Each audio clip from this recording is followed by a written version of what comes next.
You know what's worse than being forgotten by your family?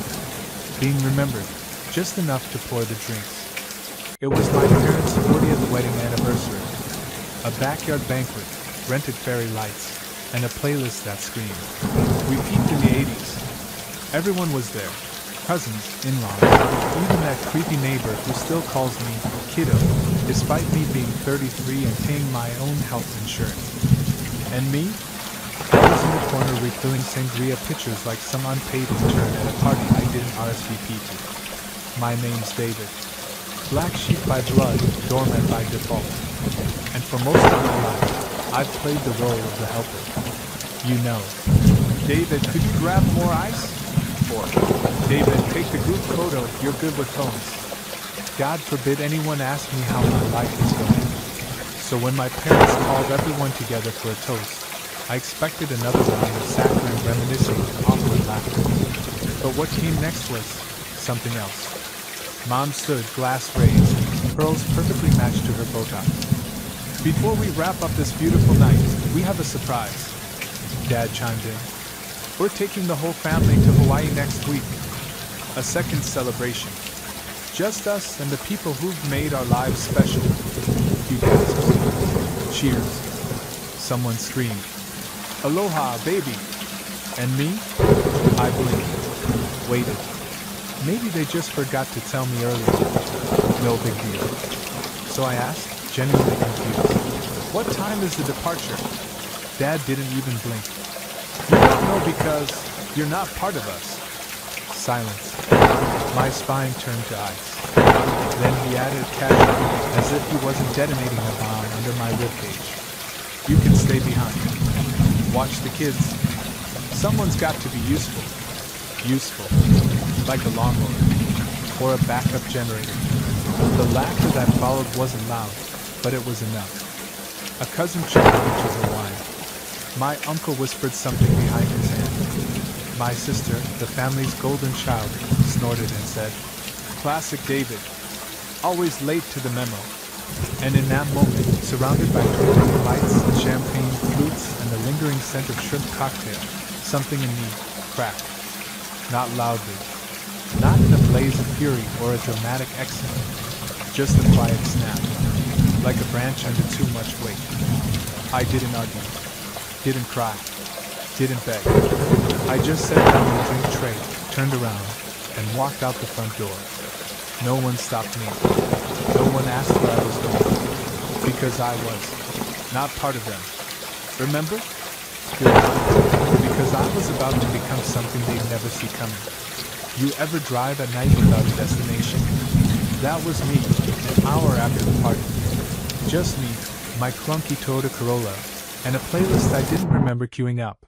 Mostly sad indie songs that sounded like they'd been written by people with dads who actually showed up to baseball games.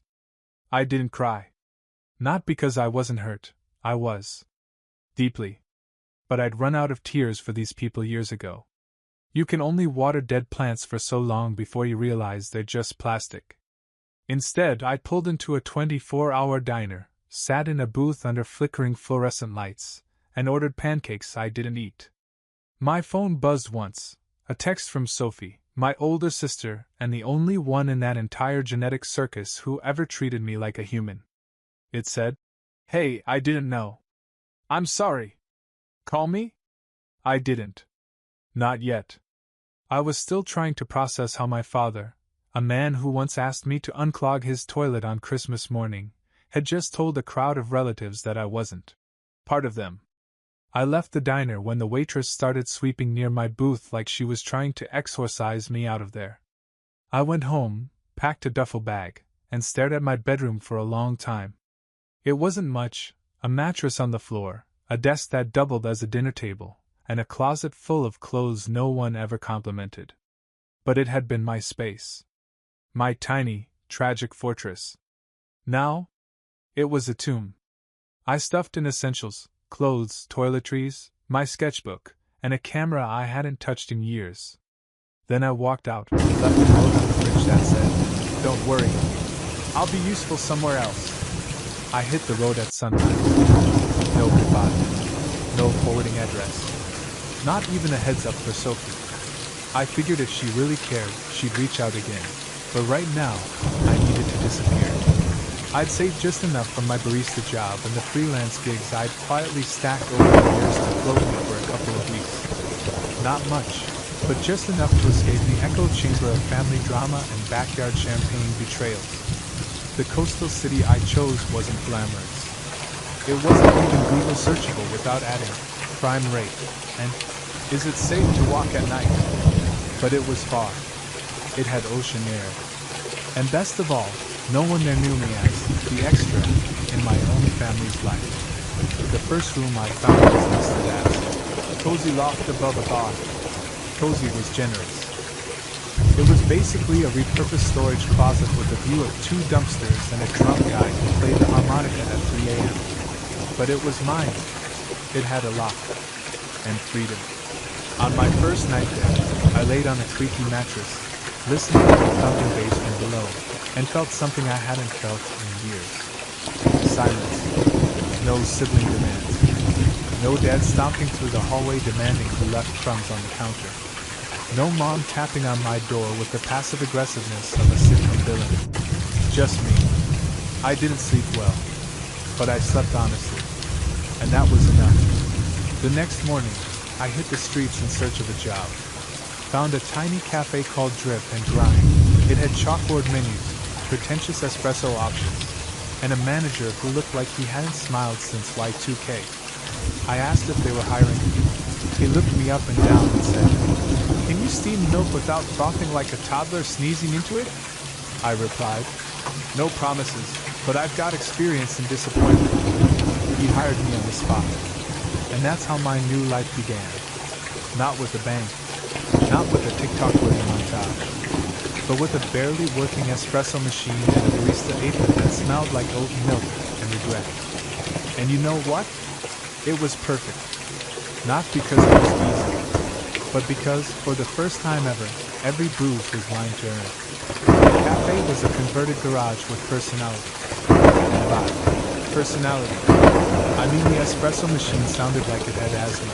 The pastries were probably smuggled in from a gas station, and the music alternated between lo-fi jazz and the sound of a goat screaming. But it paid. Barely. And it came with exactly one thing: Sheila. Sheila was the morning shift lead, queen of sarcasm, and owner of at least 6 nose rings. I lost count after week 2. She had hair like a paint spill and a laugh that made customers tip more, if only to make it stop. She also wore shirts with messages like, "Coffee is my coping mechanism," and "Don't talk to me until I'm dead inside." We got along instantly. "You knew?" she asked on my first day, eyeing my thrift store sneakers and deer-in-headlights expression. "Is it that obvious?" "Only because you look like a sad English major who wandered into the wrong timeline." Fair enough. Sheila didn't pry. She wasn't one of those people who prodded you for your "why are you here?" sob story.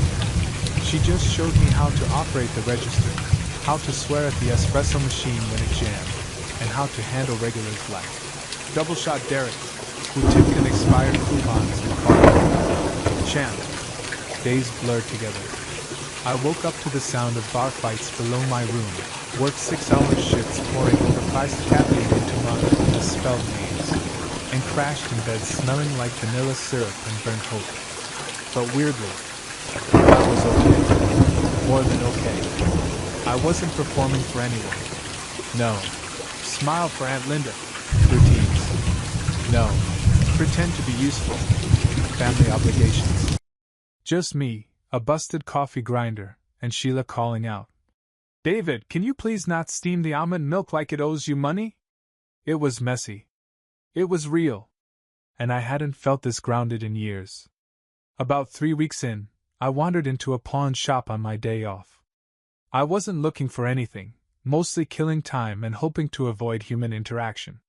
But then I saw it, a beat-up Nikon camera sitting in a dusty display case like an orphan waiting to be adopted. I stared at it for a full 10 minutes. You see, back in the before times, aka high school, I used to be that kid with the camera. Yearbook club. School paper. I even won second place in a local photo contest once. Dad called it a Nice hobby. Then told me to get a real skill. Eventually, I stopped shooting altogether. But now, standing in that pawn shop with $20 to my name, and the urge to create something that wasn't a cappuccino? I bought it. It came with a scratched lens, a half-dead battery, and 0 instructions. But it was mine. I spent the next few days snapping shots of dockworkers, alley cats, rainy sidewalks, and neon diner signs glowing like ghosts. Nothing polished. Nothing curated. Just moments. At the cafe, Sheila noticed. "You're taking artsy photos now?" she asked, peering over my shoulder during a smoke break. I shrugged. "Helps me breathe." She lit a cigarette and exhaled slowly. Better than therapy. Cheaper, too. Things were still rough. I ate too many instant noodles. My landlord kept forgetting to fix the heater. I wore the same 3 shirts in rotation like I was starring in my own personal sitcom called Barely Functional, The David Years. But I was living. Authentically. Unapologetically. And for once, no one was demanding I babysit, fetch chairs, or be the background character in their Hawaiian dream vacation. Then one evening, just as I was closing the cafe, my phone buzzed. It was a text from Sophie. "Hey, I found out what happened at the party. I'm so sorry. Can we talk?" I stared at the message for a full 5 minutes. Part of me wanted to chuck the phone into the industrial coffee sink. Another part remembered that Sophie had always been different. She didn't laugh when Dad made jokes at my expense. She once snuck me extra cake after my birthday was forgotten during Daniel's graduation weekend. But still, I wasn't sure. So I did what any emotionally unavailable man with trust issues would do. I left her on read. The first photo that actually made me stop and stare? A broken fishing net tangled on a rusted dock post, the sun leaking through it like gold blood. I didn't know what made me snap that shot. But when I looked at it later, really looked, something stirred. Like a message from myself I didn't realize I'd sent. That photo started it. I began carrying the Nikon everywhere, even to work. Customers thought I was shooting for a local blog. One guy offered me $50 for a print of his dog. I laughed so hard I choked on my croissant. But I printed the dog picture anyway. First sale. Framed it on my wall like a diploma. Meanwhile, my camera roll grew, old fishermen with stories carved into their faces, toddlers feeding pigeons with crumbed fists, the way fog hugged the boardwalk at 6 a.m. I wasn't just documenting the city. I was peeling back its skin. And mine. Sheila started tagging along on photo walls. "This one makes me look artsy and unemployed," she'd say, striking ridiculous poses on cracked staircases. "You're unemployed." Exactly. Authentic branding. Evenings became quiet rituals, upload, edit, repeat. I was teaching myself Lightroom like my life depended on it. Maybe it did. When you've spent years being invisible, there's something addictive about capturing a world that actually sees you back. Then one Thursday night, I opened Instagram and saw a DM request from Sophie. Just her name on the screen made my chest tighten. I tapped it. "I've been following your photography page. Your work is beautiful, David. Really. I wish I had reached out sooner. Can we please talk? I miss you." It wasn't guilt trippy. Not like Mom would have written. It sounded sincere. Which, of course, made it suspicious. Still, I replied. "Thanks. I'm figuring things out. Needed space." Her response came fast. "I understand. But when you're ready, I'm here." I stared at that message longer than I want to admit. Part of me wanted to delete it, block her, disappear again. But the other part, the small, fragile, human part, remembered how she once gave me her entire allowance to buy a used guitar, back when Dad told me instruments were noise machines for kids with delusions. So I left it there. Not ignored. Not accepted. Just pending. The very next day, my phone rang. Not Sophie. "Dad, I let it go to voicemail because I've read enough horror novels to know when the devil starts calling, you don't pick up. Later, curiosity won. I hit play. David. It's your father. Just wanted to say, if you're done sulking, we could use a hand next week. Your aunt's watching the twins, but we'll need help with the other kids during the Hawaii trip. Be useful for once. Let me know. No, hey, how are you? No, we miss you. Just an RSVP to indentured servitude. I stared at the screen in disbelief. My brain short-circuited between fury and laughter. I wanted to call back and scream. But instead I texted 2 words. Not available. Nothing more. No explanations. No bridges built for them to burn.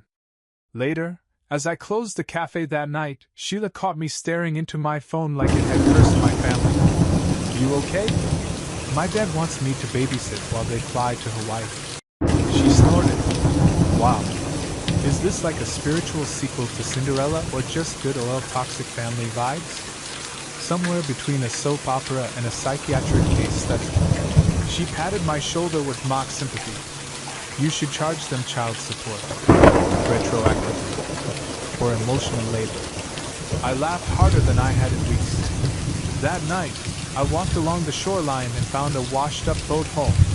Someone had spray-painted across it. Not all who wander are lost. Some are just done being found. I took the photo. It would be the first one I ever submitted to a gallery.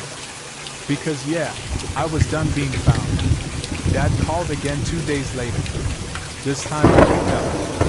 Not because I suddenly wanted reconciliation or closure or to hear his voice, which always sounded like a car engine trying not to die. No. I picked up because I was tired.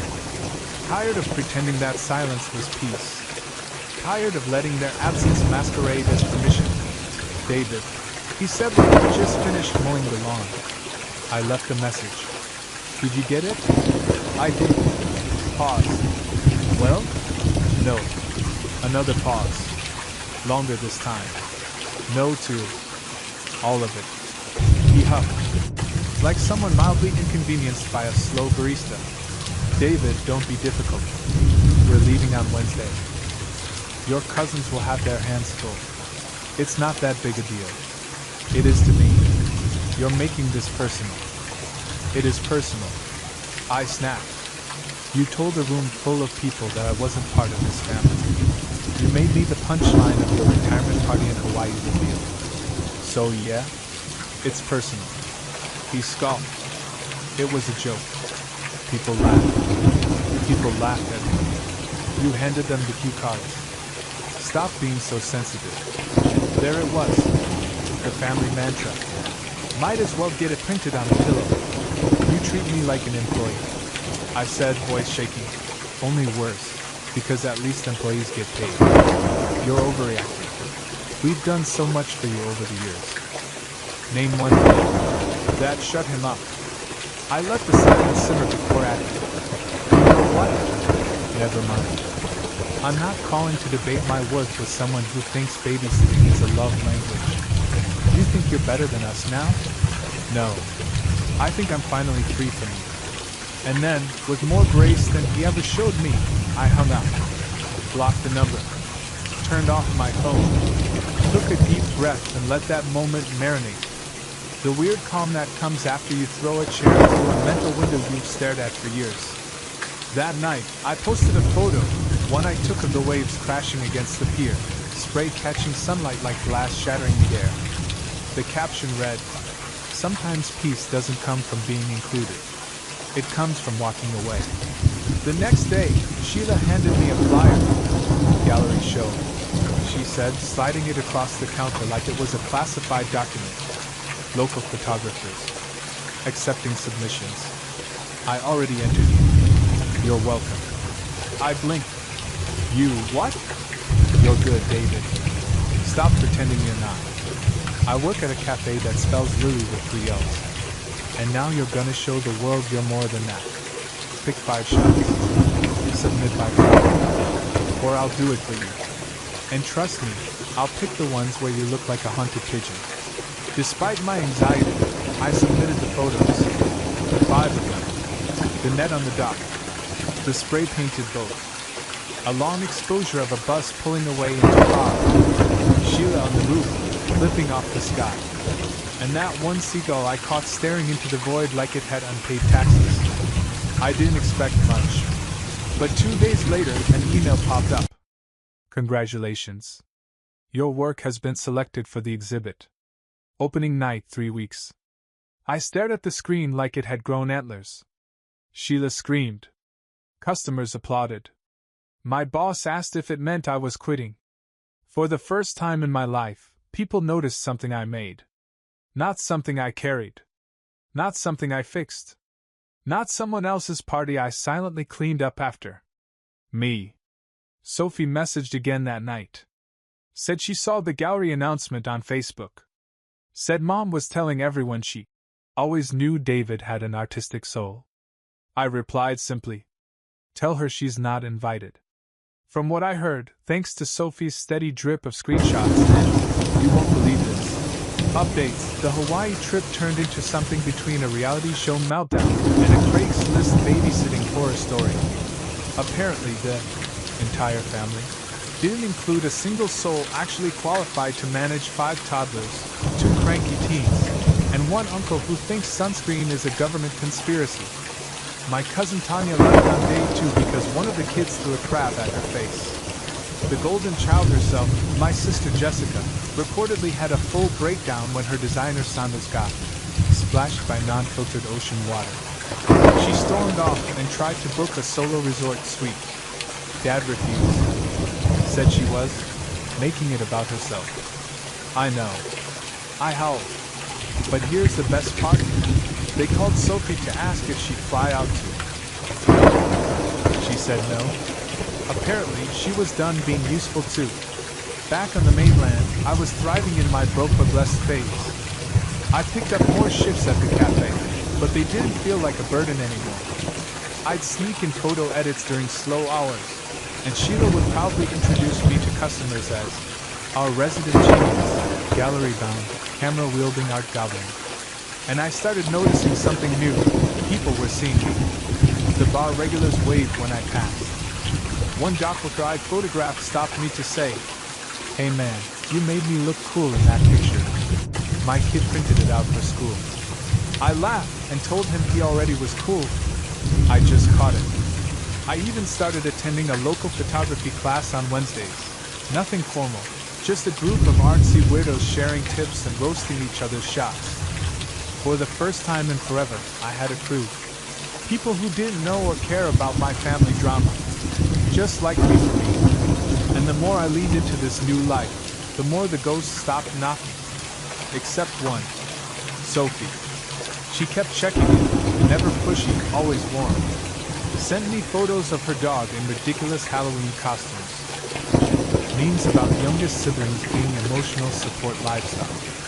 Updates about how Mom was still pretending I'd taken a sabbatical and would come around once he realizes what family means. Funny, I had realized what family means, just not in the way they wanted. One night, after closing, I walked the boardwalk home. The wind was cold and clean. I sat on a bench, pulled out my sketchbook, where I jotted quotes, captions, photo titles, and wrote, "Family isn't the ones who raise you. Sometimes it's the ones who help you stand up after they knock you down." I didn't realize Sheila had followed me until she plopped beside me with 2 hot cocos and said, "That's either deep or depressing. Haven't decided. It's both." She nodded. "Cool. Write it on your gallery wall." I blinked. "Wait, they're letting us do that?" "Yeah. Didn't you read the artist packet? There's a space next to your work. You get to write a quote or a bio or whatever honesty monologue you want. Can I just draw a middle finger? Too subtle." We sat there for a while, sipping cocoa, watching the ocean flex its muscles against the rocks like a teenager trying to impress a date. Then she asked, "Your family know about the show?" "Sort of. My dad probably thinks I'm working at a kiosk selling screen protectors. You want them to come?"